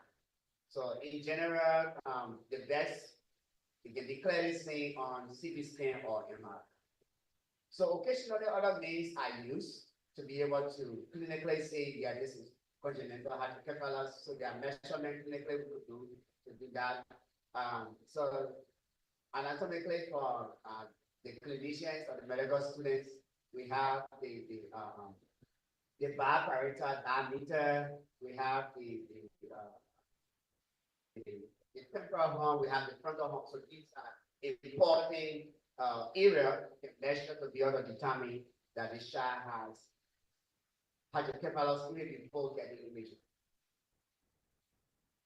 So with all of the information I gave in terms of making a decision or suggesting that there is hydrocephalus, if the size of both the temporal horn, I will show you here, if the temporal horn or the frontal horn is more than, if the temporal horn is more than or equal to 2 millimeters in width, then that's suggestive of hydrocephalus. If the temporal horn is more than or equal to 2 millimeters in the ratio of the frontal horn and the taxi diameter is more than 0 to 5, that also is suggestive. Yeah. So these are more, I don't want to bog a non-physician with this. In the medical student, you need to look at this together. So, of course, the sound and symptoms I gave, sometimes all of those things will happen. It will not be clearly just hydrocephalus or congenital hydrocephalus. There are other differential, other things that look exactly like congenital hydrocephalus. So one of them is called hydrocephalus ex virus. So that you will have a enlargement of the ventricle due to loss of cerebral tissue. So the ventricle is large because either there's abnormality in during development, so you don't have a lot of brain tissue. So because of that, the ventricle is empty, just big. There is not excess fluid around it. So we call that cerebral atrophy. Another one I will know more like is a developmental abnormality where the ventricle or the portion of the ventricle will be large. Right. Of course, people like that who survive and have big heads, but they don't have hydrocephalus. Then there are other developmental abnormalities like agenesis of part of the brain called corpus callosums, and there could be septum uptake dysplasia. Somebody told me, say, I'm worried, I don't want to be here in the evening because you guys will be using a lot of big medical terminology and I don't understand anything. So actually, I just calling these words for the medical student, and I'm skipping it faster because I don't want the non-medical people to get discouraged. But yes, these are other things that look like the condition I'm talking about. So there is another condition where maybe the simple way I would put it, the child doesn't have the hair, complete empty hair. So that I think we can say, you get with, if possible, somebody can leave home. That just the cranium is there and the ventricle there, like, but nothing, no brain tissue, or maybe just so the hair will look big and everything. So that one, yeah, just you just go to reject it, you know. But yes, because that kind of condition also can look like hypertension. So not all the big hairs in that position, right? You get to evaluate the machines actually. So treatment, I'm closing. So there is medical treatment. Yes. So even though the best in the first or the best in the first choice for it is surgery, but we can also give medication that can reduce the production of the CSF. Yes. So there are cases in such as eliminate, to reduce, so that the treatment will be able to reduce the production of the CSF. Then we can also do spinal tap. We can put injection in the back to be able to draw some of the water from there. But that is also, it's usually done if it is hemorrhage, if there was bleeding around the brain. So from the spinal cord, when we do the spinal tap, we will be able to reduce the pressure. So the spinal taps. So surgical management, the goal usually is to optimize neurological function. So if the child will not be able to balance their head and be able to walk, then that's neurological deficit. So the goal of surgery is to be able to make sure that child wants to control their hair at the age is supposed to control their hair. They should sit at the age is supposed to sit. They should walk at the age is supposed to walk and be able to go to school, right? So it's not needed to, the ventricle is big, the hair is big, so we're going to operation to reduce the hair. No, that's not what surgery. Yeah. So you may stay even after surgery, the child hair can stay a little bigger than the normal erection. Yeah. So if there's a girl, she can use wig, or she go enough hair to cover up the hair. I think she normal, she go to school, she punch, her brain out, she got wet, you can doctor, she got money. The man, when I see that him. So surgery is not to make a big head to get small. No. So of course it reduces it, but the goal of surgery is to be able to make sure the child have normal neurological function. That makes sense to them. So the surgical outcomes. One, you heard me talking about the program will be on the radio a lot. So you heard me talking about endoscope. So the number one, the best is you can do endoscopic ventricular stomach. So in that you don't have to put shunt, you can do the endoscope, especially the obstetric ones to be able to you can use the endoscope to be able to do to open the stenosis. The simple way is not medical way I can pull it, especially if there is issue with reabsorption, then you have a cord finish. So the medical student will tell you when the CSF is produced in by the current class, in the ventricle, in the lateral ventricle is produced there. There's a pathway it goes, right? Every time we go around asking, tell me the path, where is it produced? What produces it?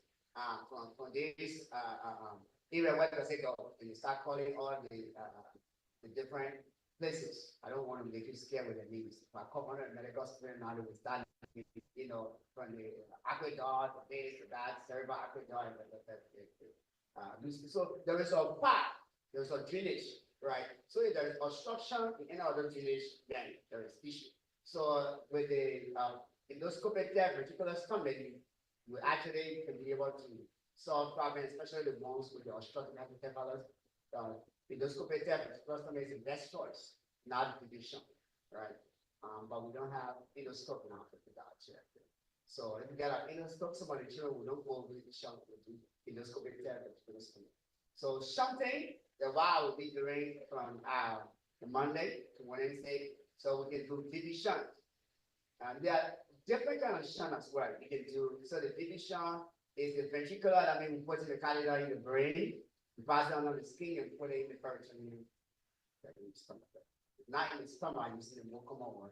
So we call it the peritoneum. So it goes there. So we put it in the ventricle, in the brain, we pass it on the skin, bring it to the stomach. That's one. That is called the VB shunt. You can also do the ventricular atrial shunt, right? The cardiothoracic surgeon will be a surgeon goes to the atrial heart, put it in the ventricle already there. You can also do lumbar shunt. Yes, you can do it from the ventricle, the lumbar, and then put them on the skin. So you can do peritoneum, you can do lumbar, you can do atria. You can even do, there's another one we might do on Monday or Tuesday for one of the babies. You can do subdalia shunt.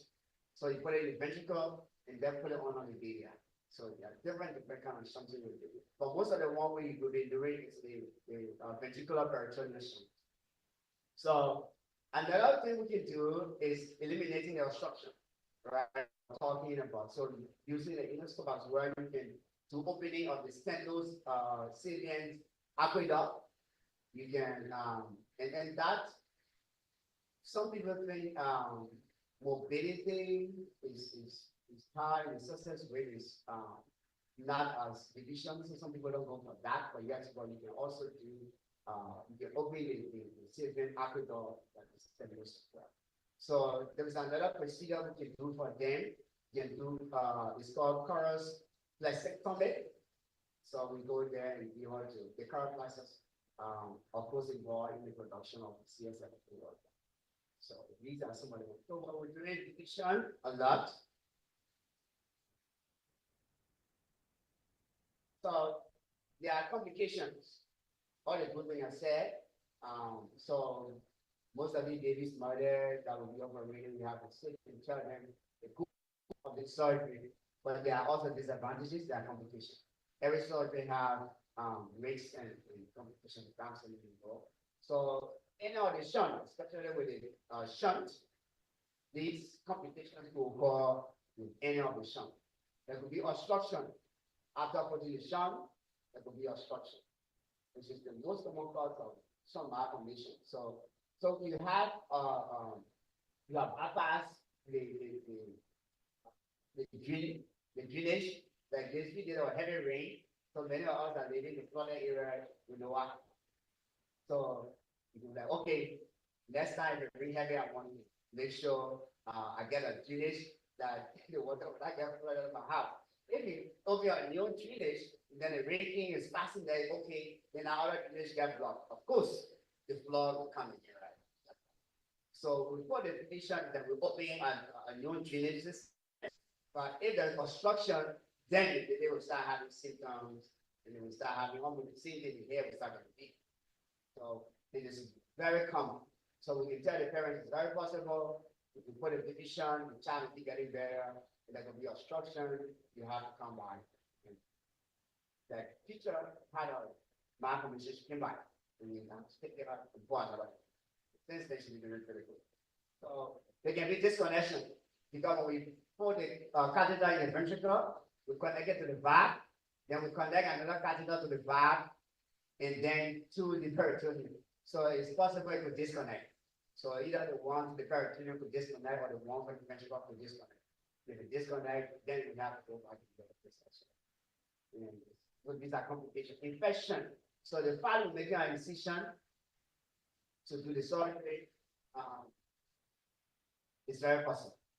Child that will put down, it could some of that, and they get infected, they develop pus. Definitely, we take it like we get it because we worry if that infection goes to the brain, a different story. So, but infection can occur. Another thing that will happen that will be a highway erosion to the skin. Usually, needed patients that are some babies don't have very good skin, so that one thing that I check and make sure the baby's skin is okay, if the baby is well nourished, or else because you're passing the shunt on the skin, so the shunt on the skin, if the skin is not well nourished, it's not okay, or there is other infection that will cause that will be a problem. So these are complications. It will be obstruction, disconnection, infection, highway erosion can occur as well. They could have seizure. Even after putting the shunt, they could have spare epilepsy check. So many of them report their own anti-seizure medication even after surgery. So it will also ask the fact that they get a shunt from the ventricle to either the peritoneum or any other place. That tip will act as a pathway or conduit for metastasis. So if there is cancer somewhere else, and you put that tube there, that cancer cell will travel through that tube and go to the brain. Then it will develop brain tumor only because we have the tube, right? So these are other complications. Or they could be allergic to the metal we use. So thank you.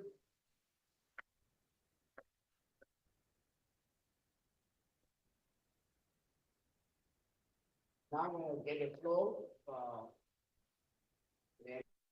question and answer.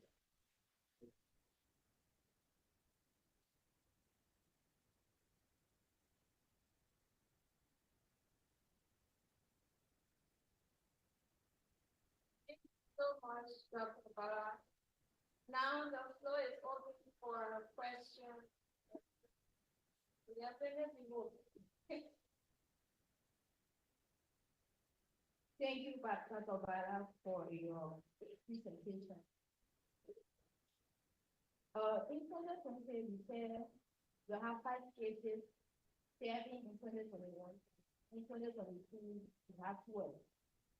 What was the outcome of these cases? How many went home and how many did it? My next question here is, being a neurosurgeon, what are some of the challenges you have faced with with congenital hydrocephalus? What have been the challenges with the parents and then challenges with the facility? Thank you.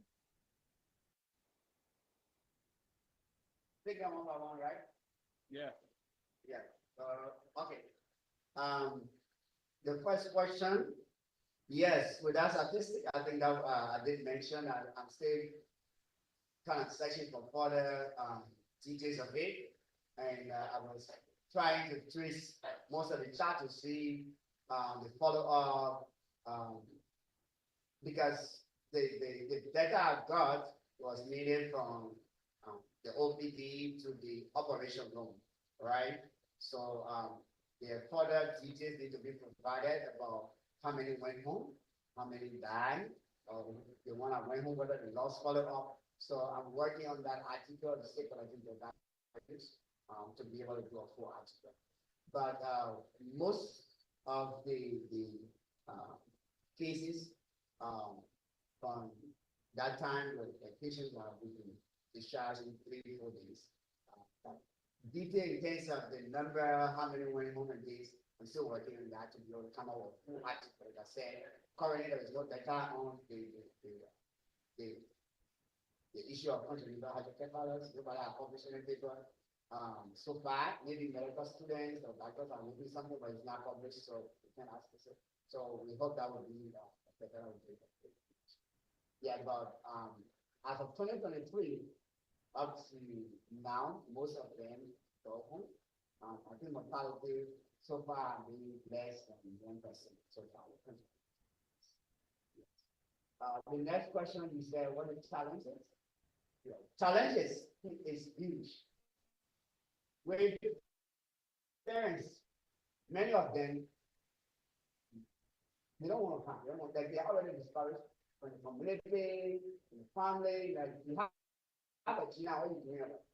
So close to 90% of the parents, there's a story that either the parents or community dweller told them to abandon the child. So even some of them to the point of bringing the child to the hospital, they abandon. Currently, we have one of the baby girls. The mother and the father brought the child, maybe through some, the convenience, some kind of way they brought the child, and after that, the door of the child was not doing well, everything, they went away from the hospital. They went, they went to their church, they told the entire church, the child died, the JFK, the church, the devil, they moon, they cry, and everything. In a 6 months, they pulled that a gold number blacklist. Anybody from JFK call any of that number. As soon as you say, Kevin, from JFK, they put out the one blacklist. So they put all the nurses on our wall, the one blacklist, for any doctor I made in the court. In a simple order, when they told the church people, they did a big die to JFK, and they did there. So they have to come to the hospital to feed him and do everything for him. He's pretty well. So in fight, they named the baby after like a boy. Instead of putting the very last, in their Kevin reality, it's called Kevin food. They didn't want Apalada, they didn't want Apalada. Yeah, so so that one of the challenges, parents want to abandon this kind of baby. And I think they are well information about this kind of babies can survive and be people of relevance. I think parents need to hear that for example, if there's somebody from Canada who had this condition and operated on, now they are married, they have children. Even some of the nurses don't believe that babies are likely to survive. They just want to support the parents, love this money, go to see this thing, $150, can't do surgery, sit down in the hospital, sit down 2-3 months, and they go down with all that money. So even the community discourages people. So we have that kind of issue. Yeah. So with the hospital, of course, there is this challenge for all of the practices for new surgeries. So I was talking about, for example, infection. So by right, we should have a separate section for this kind of baby after surgery. We're not going to be mixed with the other babies who have TB in the stomach, brain. Definitely they will get infection. So the environment is a challenge. We want to do a division now. We can do endoscopic test, but we don't have endoscope. Right, so there are a lot of challenges in terms of equipment and infrastructure, human resource. Not by right, we don't have to just use any nurse to pick our patient. Even though you're a nurse, you qualify, we have to train neuro nurses. So, but now we have one neuro nurse that is not paid by government or GFA, volunteer, an organization from Canada is one paying her to be with us. And this will be one. So we have to use the general nurses in GSK to take care of our patients. So many times, master had a good teaching test. So I make calls for all the nurses. Don't touch my patient. Don't touch my and be like, well, yeah, it's huge. So I can work as a nurse, PA, doctor. Yeah. All the care person is there part of it. The facility, challenge to the facility. Okay. Yeah, I think I answered all your questions, right? Yeah. Don't be proud. Yes, something I want to know from your presentation, the courses that you listed for hydrocephalus. If I'm not making mistake, you said meningitis, herpes, discuss, accident, trauma to the brain, right? Am I right? Yes, so Okay. as a hemorrhage. I'm not yet sure. Yeah, go ahead. Okay, looking at those courses, I know that these are courses that cause some mechanical imbalance of the brain. Low cardiac arrest can then seizures or epilepsy. Okay, so just to answer the question, yes. In fact, like I said, that's one of the complications. So apart from all of the symptoms I listed, some of the children, that's exactly what we're presenting with. Seizure. You have seizure. So even after surgery, like I said, one of the complications, some of them will still be having seizure. So we have to put them on anti-seizure medication. Yeah. And you're talking about the causes. Yes, I said infection, and I was specific to mention meningitis because that's infection to the brain. So it's not just infection anywhere, central nervous system infection, right? So yes. Also post-hemorrhage, post-traumatic hemorrhage. So that way you can avoid adults. So if you're an older person, you have an accident or trauma to the head, and you have bleeding around the brain, yes, you are at risk of having it. That's acquired, right?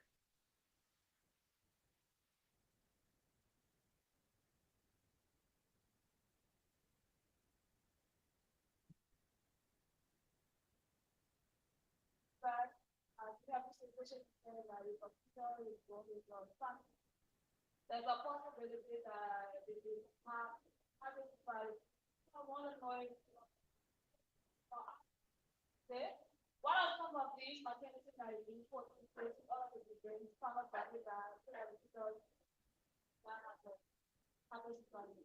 Yes, so the OBGYN many times That's why we encourage pregnant women to go for antenatal care, to go to the hospital regularly when you're pregnant.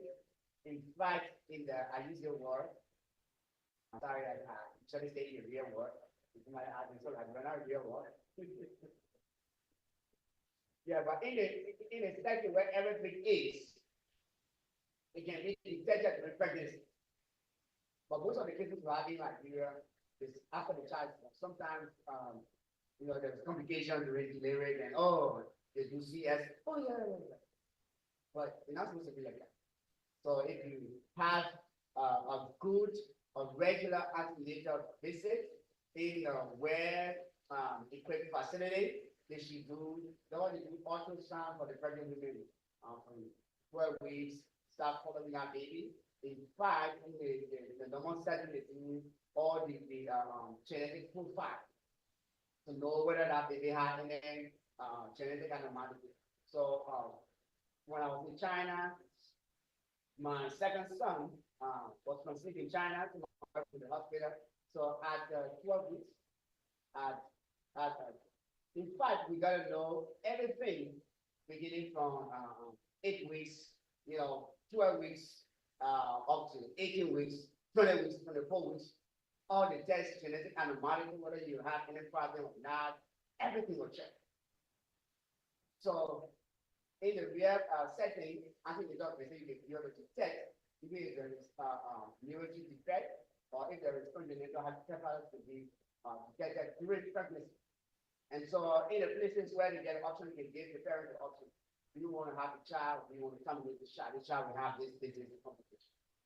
So if you still want to have a child, but go this, you want the child with complication. You want to terminate the child, with the terminate the child. All these things on the happen, right? And there is even still an option in the advanced setting where they can do some intervention, So in the best setting, it can be diagnosed during pregnancy, and clinical decision that will be made during pregnancy. Thank you, Dr. Bala, and I have a question, and then I would like to project. My question is, can the child acquire one the mother is pregnant this summer? 1, 2. I will project for your education that every one of us are here can carry the message in our community. I'm having a experience just last night. I had it in my skin was creeping. I have a neighbor, a young boy. He has a child. When he said the child too weak, too soft. So I always tell you, everybody should be soft. And there's some full high, some full soft, some full weight, lazy, some full strong. January, Jack grabbed the boy, jump in the board. Yeah, I said, what happened for the child brain? Every day I would talk to the child when he was 4 years now, October. Every day I would talk. Every day my woman telling you, you're not here to go. Mama, they want to have you to the ball. Come in the ball. I said, wow. Yes. So we need to have our one neighbors and people that we know so they can take care of that young baby. That right now, from 2008, we have 4 of these babies that were abandoned and changed the name of the hospital. 2 died, about 2 men, I couldn't take care of them very hard. The 2 are there, nobody knew where their parents were, they just burned and died. How are they? Did you tell me? One, the other one, 5 or 6 years. The youngest. They were just they want to start having this children. The other one is 4. Since 2004, they tell me that when you're almost like 4 or 5 years. Just now, you need to turn around and go with it. So I thank you for the knowledge. Okay, the first question is a child can acquire congenital or if a child can acquire hydrocephalus, because that would be congenital in a mode that's acquired, right? So the congenital one is not because infection or trauma or the other things that happened. It was, developmental abnormality. So that's congenital. So acquired, that means the child was born and other things cause it, right? So Yes, so even in the hospital, if during delivery, the midwives and the healthcare provider, they're not careful and they not, of course, was on, yes, there could be, hemorrhage. Yes, so yes, to answer that question, child can acquire, hydrocephalus due to, from, which will be, hemorrhage, post-hemorrhage. And then, yes, I agree with you. In the last we need to do, I want to ask a question about the challenges, with the parents, with the hospital, with the, so the challenges. So I even believe we even have our equip center right now to deal with that situation where I just saw 50% of the problem. We still have to deal with the issue whether parents or the community get information on where to bring this kind of children. Yes. Yeah.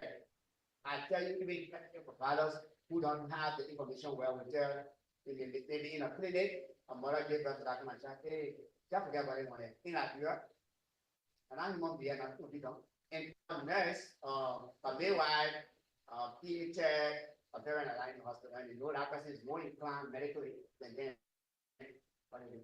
Just the child, say you can't do nothing about it. But if they are all informed, that yeah, you can have this condition, and something can be done in charges of that. I say 3, 4, 5 nurses, I mean, with experience, I've been working, they have asked, how did you be the one to do? Yeah, you can survive. You say, I didn't know. You want to be like, one of them is dying. Of course, if nothing is not made of them to see your first birthday. If nothing is not made of them, not see your first birthday. Some of them with complications go up to 3 years, 5 years. Yeah, but if intervention is done early, everything is done well, you can go into a full adult and have a normal function and be functional in society.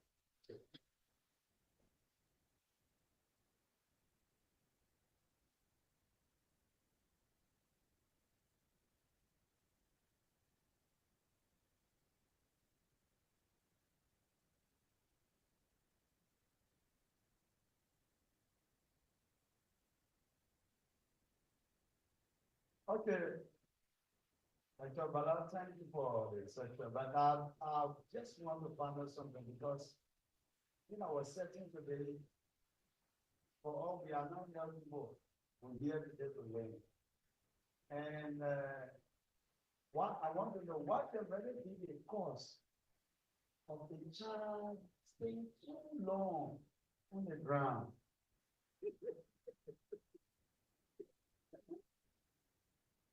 Okay, so to answer that question, I'll answer in the scope of our work today. So plenty,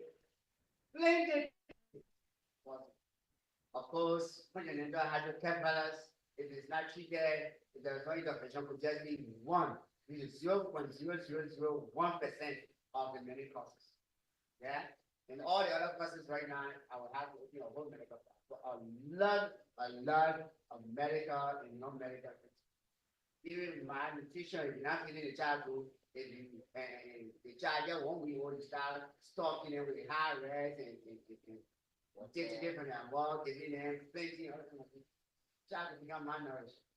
My wife is a very, very good mother. She breastfed all her babies up to, we said minimum 6 months, right? Yeah, straight, only breast milk up to 6 months. No water, no nothing. Everybody feel different. You see it, you like doing, and so my kids are very, very smart. Yeah, and there is so much to do with that, right? Even parental care, especially maternal care, they have a lot to do, right? So there are a lot of things, right? I just gave you a taste of small. All right, so thank you.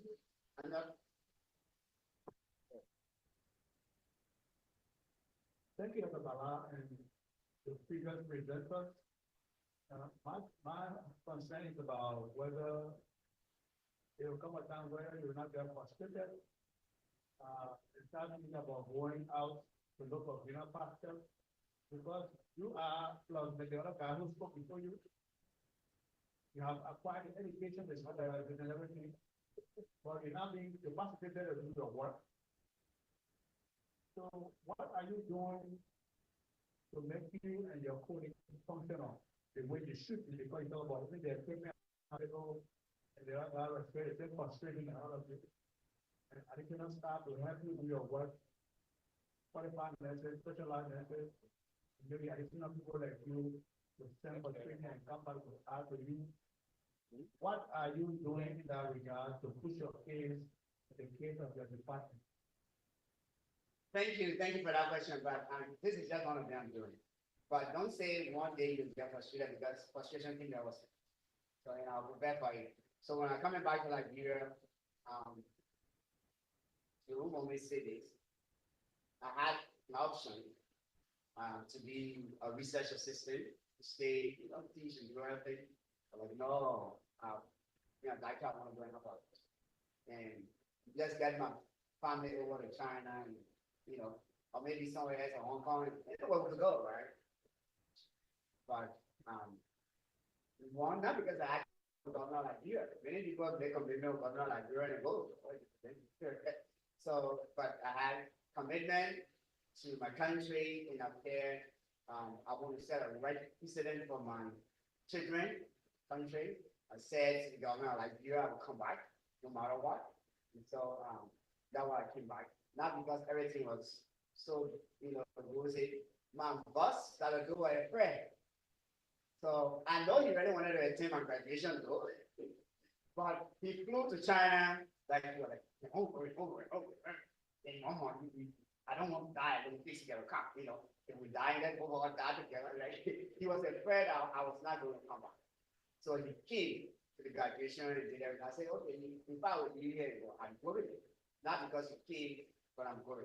And I didn't come with high expectation because I tell people high expectation, satisfaction. Low expectation, high satisfaction. If you going to beg somebody, for example, and your expectation is to get $1,000, $1,000 to the person, very sure that the minimum you get from that 1,000, and you came, you ask the person, or maybe that's like that's a new research. Like, you think give me less than 1,000, and then you came and I gave you $20. You will get so frustrated because the expectation was too high. But let's say you're coming like, if that can give me $20, at least I can, buy water, that I can make something. And I give you 1,000. You will be almost satisfied. So I think coming this kind of setting to work, that was my own intercultural strategy I used because I lived out of Liberia for 10 years already. So I came from Liberia, another culture, lived in the Asian culture. I got a lot of cultural shock. Then I got adjusted. I became like a Chinese person. Then coming back, I have to readjust, right? Many times I have to press, after you see the camera, I will press. 3, 4, 5, and then before I remember, I need to take a look at the bucket. Then my wife will laugh at me. Many times I'll be like, oh, let me get it, yeah. I'll be doing something to get it. So I have to get adjusted all over with a lot of things, right? So like re-entering shock, right? So I didn't come with high expectation. I think that was a strategy to help me. But of course, the first day I got frustrated. The frustration I mean there. But I said to myself, it's not just about serving self and with that honest heart, I think what you guys, right? So why should I have a medical conference and why should I be having a fundraiser to want to buy equipment to be used at Ministry of Health? I should say that government responsibility, the Ministry of Health should do it, government library should do it. But we will be here tomorrow asking about what am I doing? We'll be here tomorrow telling people that, hey, if you don't put your $100, if you don't buy a CN, it could be your brother or it could be you who could have a spinal cord injury or motorbike could hit you or a car could hit you or you could fall or somebody on the farm could fall and the person would have to be in jail. If we don't have a CN, we can't do nothing for them. We just look at it, they say, go down. And at that time, now you want to perform the record, we can. Many times the challenge is when it's not us, then we think it's not. But we can do our little step and tell us, right? I think by 2022 for the mission, for the neurological mission, there was huge money. My wife said, don't back me to the family. That was some money. Just finish and come. Yeah. So, I said, somebody blessed me to come home to see you before, COVID was challenging to, I'm gonna come. So she's like, send the money, we are dealing, let me complete the house, tell the person, say, you see the money for the plane ticket, you come. I said, no. The person said, I should buy a ticket and come and see my family and come. So I bought a ticket and came. Now, part of the mission at GFK, her best friend from high school had an accident. While we were at GFK, she had a spinal cord injury, she needed surgery. We're all very busy, and they brought her to GFK for 14 military hospital. I mean, very close, that was like, close to us. And she was like, they were waiting for a neurosurgeon to see her, that the door was busy out there. She didn't even know our in time. And then she's there. Then she called her. How's my brother-in-law? Can you call him in China if you know anything from GFK to come? Say, but the brother-in-law here. You remember me saying, I'm in GFK, and so because of my presence and my influence, we were closing. The mission was ended that Friday. And when I went and saw her and went and presented our case to the consultant of the we have three other patients, but they're not emergency. Your relationship with this guy will operate. So she always say, look, you kill like you are the same thing, right?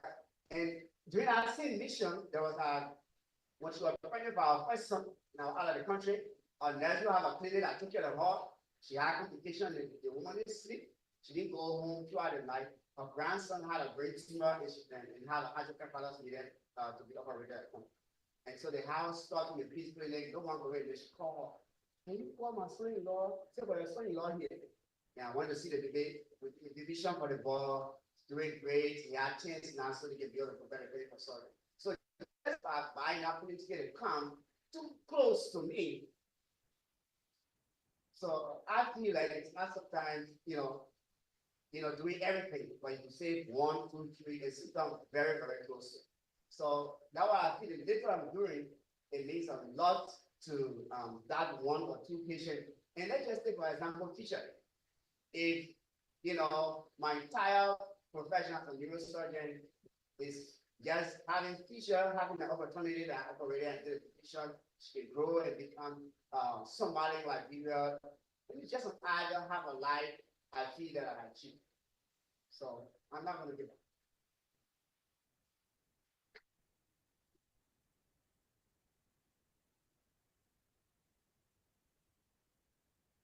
So much, Dr. Bala.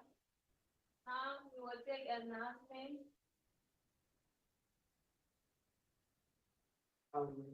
One very important announcement. Let's take a group picture before we disperse. So you should that in our conference, we want to get a group picture. And all of our participants, when you sign up this morning, you're part of the conference. So one, we want to do a group picture from above. So we probably want to do it with our banner. We don't want out there just to be a picture. So we can have a record. Yeah, so we go outside there at the front where the scanning banner is in the picture. So a group picture there before we leave. Secondly, all our participants, when you came, we're going to give you a certificate of participation. You can show that you attended a medical conference. Yes. So it's not just the knowledge you have aspects that you really have the opportunity to just see in the work. And some of the medical experts you saw here, they came here, I can see the relationship. So they have many other sketches, you saw that super journey online, everything just by us, you kind of stay beyond the complete relationship, right? Super dealing with the same. So if there's any other meeting, most people are saying or card is wrong. So some of the things you heard here, things you can talk to us, right? Somebody was talking to me, ask me some questions, and I say, okay. I said, yeah, went to the other place, you got to pay someone $50 to see the doctor. I said, I see this one. If you say you want to see me there, to ask me the question, you ask me now, and you're going to pay someone $5 for them to come into it. And that's true. So don't take it lightly, the information you got here, the things here. will get a certificate for that for coming to the conference. So not just those who sign up, those who attend it. So that's why we took attendance, so here you go. But we want to encourage you to come tomorrow because we'll get tomorrow. Because we'll get you come as well. Yeah. So that's the second announcement. And thirdly, we want to say if you are a medical person, whether a nurse, a pharmacist, a doctor, a medical student, and you're a Christian, the two requirements. So Icmfel, the International Christian Medical Fellowship, have full membership. Full membership is for those who are Christian and they are health practitioners. Anything they are health practitioners. Pharmacist, doctor, medical student, nurse, and you're Christian, and you're interested in what we're doing, you can sign up in membership. So the attendance there made us on there, so you can sign up. Go to our website, www.icmfel.org.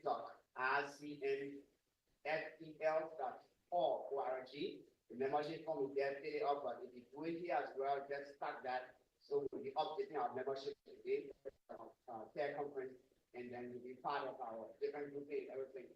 So, fourth conference, we don't know, it could be in Liberia, it could be in Ghana, it could be in Canada, it could be anywhere, right? Naomi is a Liberian, but she joined us in Jamaica, right? A student, our administrator is from Ghana, I'm from Liberia, I'm a missionary group, but it's not a Liberian thing, it's national. So if you are a health practitioner, you want to be a full member, medical student, you can join us. You get a full membership. If you are not a health practitioner, but you are a Christian and you're excited about what we're doing, you can also be an associate member, you can join. That means they access to our information, to things to do and everything. So you just mark it for a on the scene, I think listen for like you put member or you put associate member, then we start sending you the email, get the authorization to update you and all of that. So we want you to do that, and we hope together we can make a change in our life.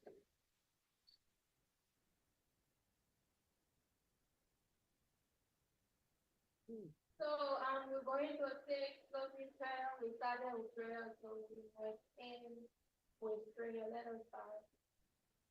Father, in the name of Jesus, we thank you for this beautiful day. We thank you, oh God, for every word that came forth, and we thank you, Lord, for the positive impact. Father, as we are living and are living your presence, for your presence will continually abide with us now and forevermore, in Jesus' mighty name. So we're going to out now for this photo. Yeah. Thank you so much, all of you. It was amazing. I'm very impressed with the turnout. Thank you for coming to the conference. Icmfel decided to have you in our conference.